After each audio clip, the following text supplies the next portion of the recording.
नमस्ते दोस्तों, शिवी शुक्ला का प्यार भरा नमस्कार। और आज है अक्षय तृतीया। तो अक्षय तृतीया की आप लोगों को बहुत बहुत बधाई एवं शुभकामनाएं। माँ लक्ष्मी सबका धन से भंडार भरे, सब पे अपनी कृपा बरसाएं, अपना आशीर्वाद दें। तो बोलो लक्ष्मी माता की जय। और दोस्तों, आज हम आप लोगों को बहुत ही सुंदर चटपट माता की कहानी सुनाने जा रहे हैं। तो अगर पसंद आए तो लाइक कमेंट करके ज़रूर बताइएगा कि कहानी हमारी कैसी लगी। और आज साथ में आप लोग ये भी बताया करें कि आप लोग कौन कहाँ से हैं, किस शहर से। तो सुनिए कहानी। एक राजा होते हैं, एक रानी होते हैं। तो जो राजा होते हैं उनका तो भाई बहुत लंबा कारोबार होता है, बहुत पैसा वाले राजा होते हैं, लेकिन उनके कोई संतान नहीं होती है। इस चीज़ को लेके राजा रानी बहुत परेशान रहते हैं कि हमारे कोई संतान नहीं है।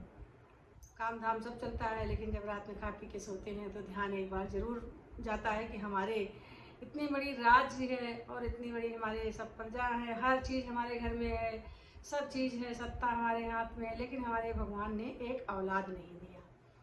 तो रानी बहुत दुखी हो जाती है। एक दिन राजा से कहती हैं कि राजा, मेरे कोई संतान नहीं है, मैं भी चाहती हूँ कि एक कोई बच्चा हो, क्यों ना बेटी ही दे दे भगवान।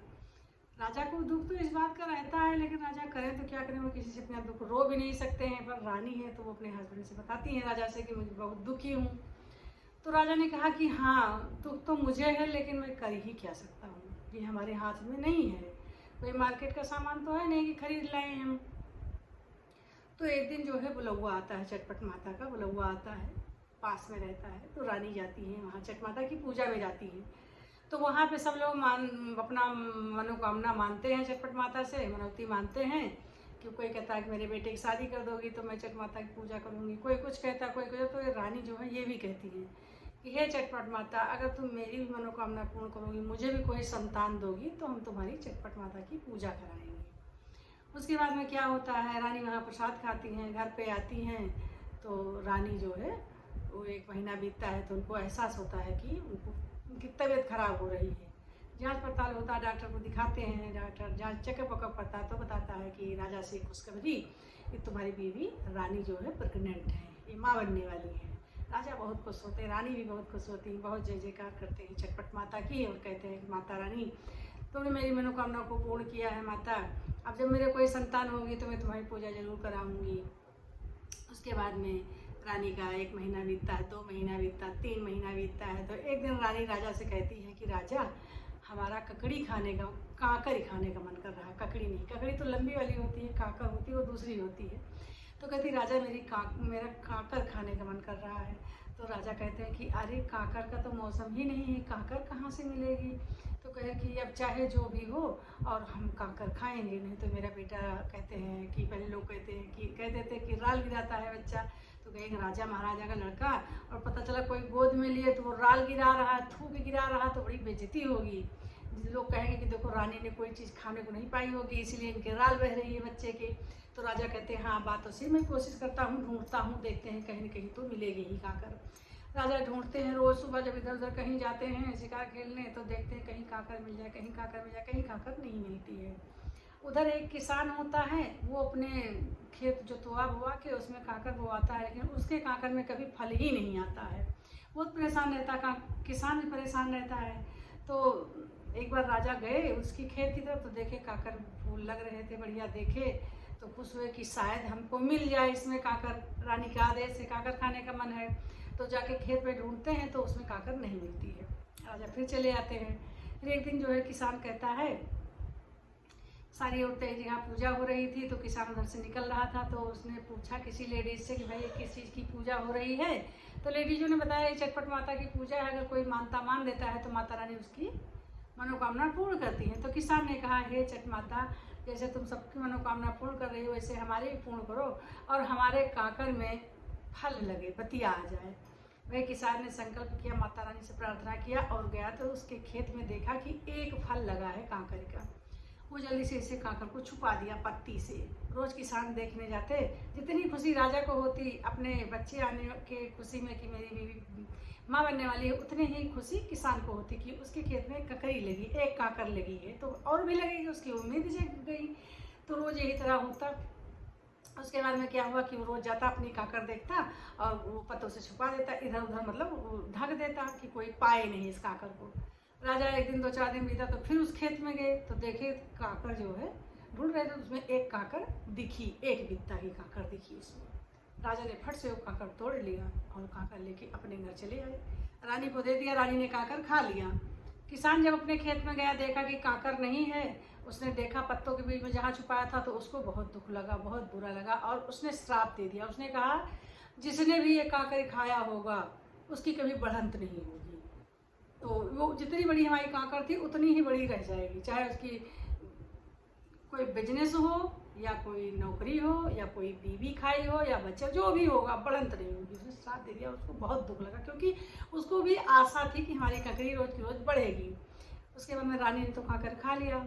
9 महीना जब बीते तो रानी को एक सुंदर लड़की पैदा हुई, बहुत सुंदर लड़की पैदा हुई।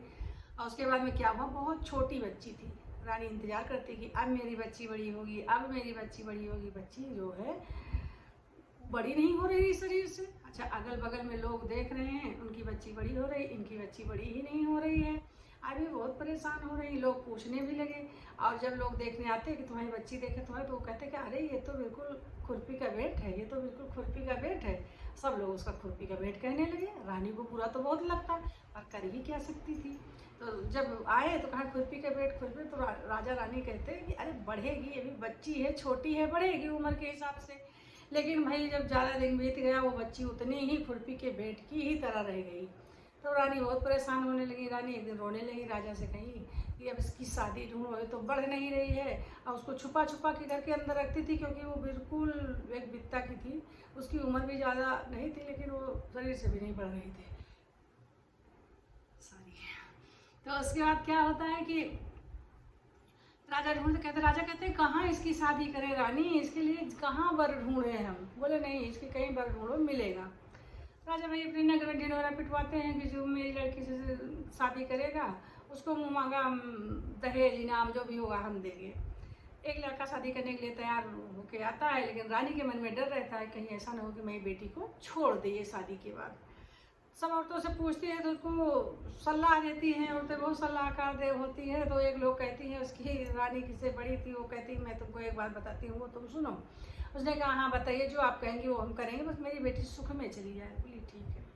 तो जब शादी तय हो जाती है, बारात आती है, तो वो दूल्हे को अंदर ले जाके उनकी सासू माँ उनसे सारी बात बता देती हैं और वो लड़की दिखा देती हैं कि भैया जो तुम्हारे कर्म में था वो तुमको मिला। अभी हमारी लड़की इतनी ही छोटी है, ये बढ़ती ही नहीं है और मेरी इज्जत रख लो, ये है वो जो भी बात कहती है। तो लड़का जो होशियार था, पढ़ा लिखा था और राजा की बात है, तो उसने कहा ठीक है आप परेशान मत होइए, कोई बात नहीं, जो हमारी किस्मत थी वो हमको मिली। सब बराती वराती खाना खा लेते हैं, फिर शादी के लिए लड़की पंडाल में बुलाई जाती है। तो कुछ लड़के पक्ष के भी लोग रहते हैं और लड़की पक्ष के भी लोग रहते हैं, दोनों पक्ष के लोग वहाँ मंडप में रुकते हैं आसपास में कि शादी होती है। तो जैसे लड़के पक्ष के लोग आते हैं तैसे लड़का कहता है यहाँ से जाओ तुम लोग, सब लोग हटो यहाँ से, हम अपनी शादी अकेले कर लेंगे। सब लोग गुस्साते हैं, उसके भाई हैं, पापा हैं, चाचा है, सब लोग कहते हैं अरे इसको क्या हो गया, शादी भी नहीं हुई और इसकी बुद्धि ही भ्रष्ट हो गई। कहते नहीं तुम लोग जाओ, यहाँ पे कोई नहीं रहे, केवल हम रहेंगे और हमारी बीवी रहेगी, शादी होगी जिससे। सब लोग चले जाते हैं, गुस्सा आ जाते हैं। शादी होती है, उसके बाद में जब विदाई का टाइम होता है तो फिर जैसे सब लोग आते हैं गाड़ी के पास, फिर वो कहते हैं कि सब लोग यहाँ से जाओ, हम अकेले विदाई कर लेंगे। कहते हैं तुमको हो क्या गया है भाई, गाड़ी के तक तो सबको खड़े रहने दो। कहते हैं नहीं, सब लोग जाओ यहाँ से और हम अकेले विदाई करा लेंगे। सब लोग चले जाते हैं, गुस्सा आ जाते हैं। वो अपना लड़की को उठा के गोद में और बैठा देते हैं गाड़ी में। उसके बाद जब विदाई होकर वहाँ जाते हैं अपने घर में, लड़की अपने ससुराल जाती है तो माँ वो जो है परछने के लिए खड़ी होती है, माँ बहन और सब भाई पूरे मोहल्ले के लोग आ जाते हैं कि बहू आई देखने के लिए। और उसमें 7-5 औरतों की भी ज़रूरत पड़ती है। तैसे राजा लड़का कहता है कि हटो यहाँ से हटो, कोई परछे उर्छेगा नहीं, हम खुद परछ लेंगे। माँ कहती है अरे बेटा ये रीति रिवाज तो निभाना ही पड़ेगा।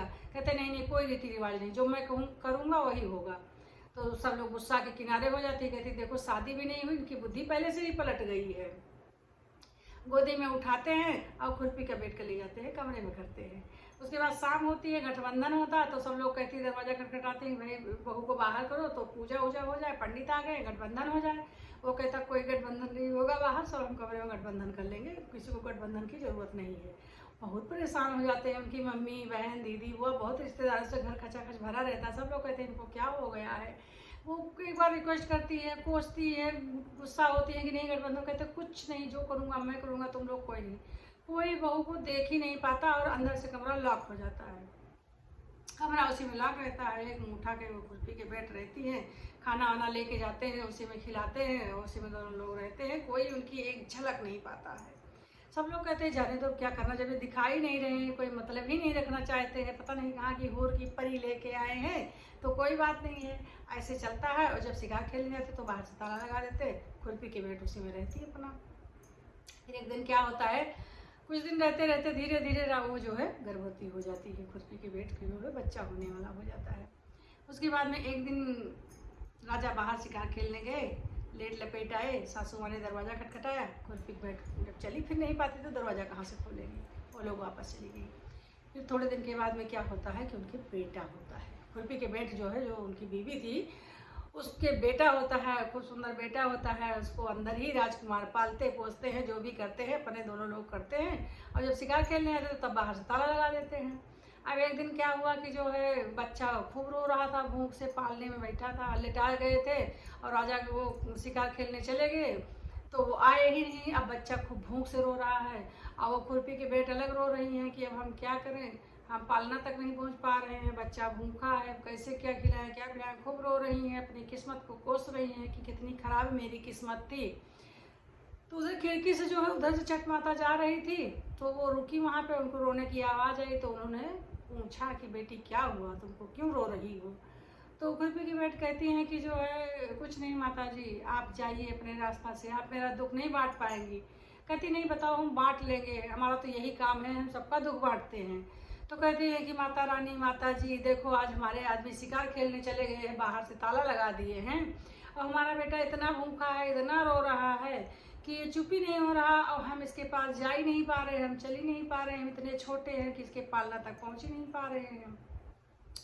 अब वो बहुत देर कर रहे हैं आने में, अब हम बहुत परेशान हैं। उधर बच्चा रो रहा, उधर खुरपी के बेट रो रही हैं, उनका नाम ही खुरपी का बेट हो गया था। तो क्या हुआ, वो कहती हैं अच्छा ठीक है। तो वो जो है माता रानी अपना उनके एक खुरपी का बेट लिए होती हैं।